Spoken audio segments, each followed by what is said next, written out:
Princes dug wells that the nobles of the people excavated with their scepters, and from the wilderness they went to Matana, and from Matana to Nachil, and from Nachil to Bamos, and from Bamos to Haggai. Matana and Nachil have other meanings. Matana is a gift, and Nachil is defined as an inheritance from Hashem. How are these interpretations related to the pasuk?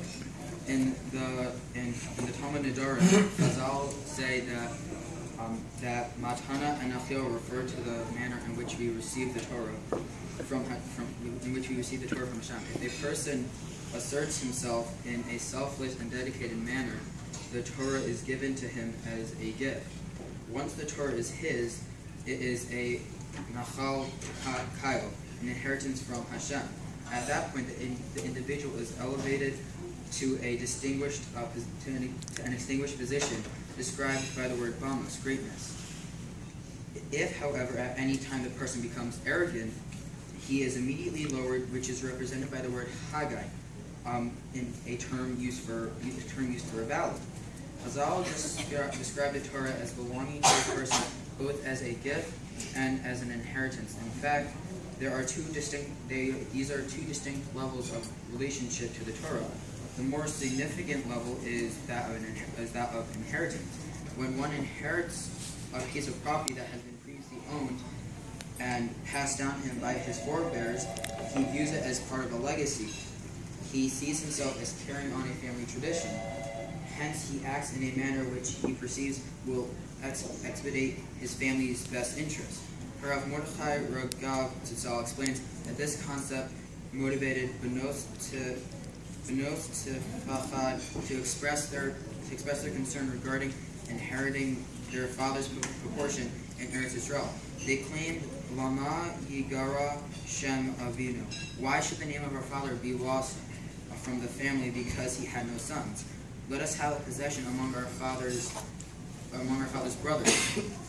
They were not merely asking for rights to a piece of property. They sought their heritage.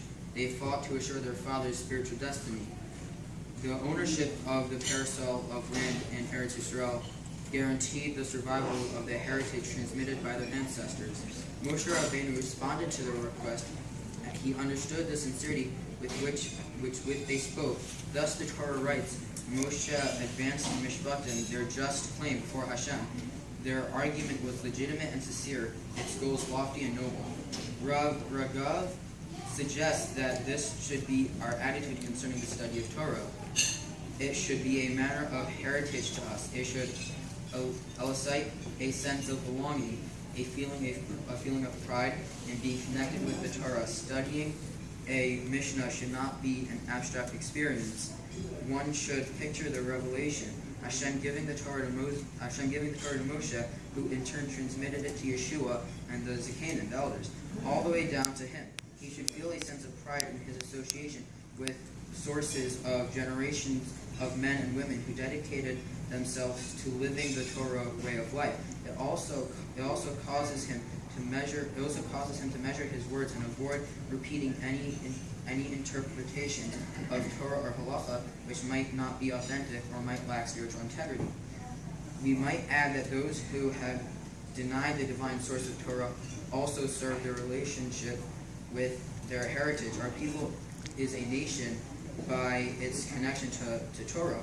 In other words, they have torn apart their bond from the Jewish people because the twine that holds us together is our nachala, heritage of Torah.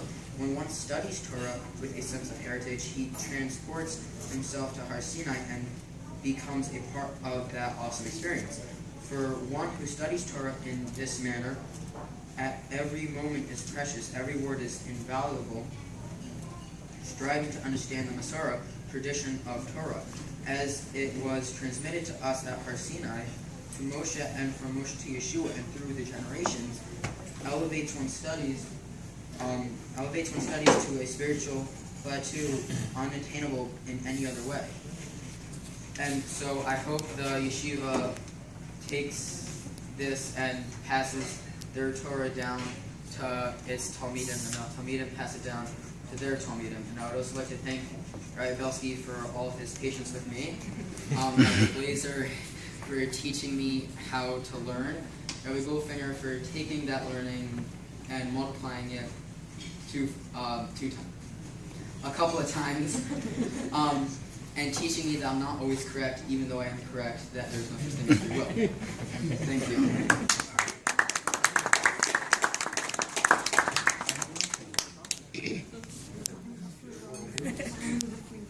As he was introduced as Rabbi Nachman of Eretz Hashem, a couple of years from now we'll all look back and say, Harav Nachman Blum is a product of Yeshivas Ahavas Torah.